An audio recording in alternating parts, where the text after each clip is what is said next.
Just moments ago, Polaris and her boyfriend were pulled over by the police. When the man tried to turn the car around, Polaris suddenly took control of the steering wheel and drove straight ahead. They didn't stop until they were right in front of the officers. The man shouted for them to get out and surrender. But they had no idea how furious Polaris really was. Stand down or I will open fire!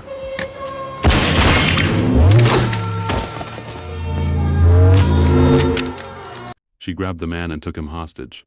Then she drove to an abandoned factory.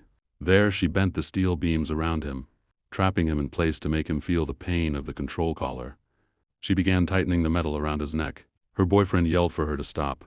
Only then did the man barely escape with his life. Polaris demanded to know what method he used to turn the Sentinels against them. But the man refused to speak. So Polaris called in one of her teammates to use her psychic powers on him. Even then, all they could uncover were a few fragmented memories. At that moment, the Sentinel Task Force had already surrounded the factory. Hundreds of armed officers blocked every possible exit. To buy her team more time to dig into his mind, Polaris unleashed her power once again. With a flick of her hand, several steel rods lifted into the air.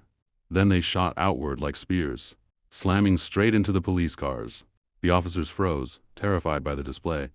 It was meant as a warning, but instead of backing off, they put on gas masks and began firing tear gas into the building.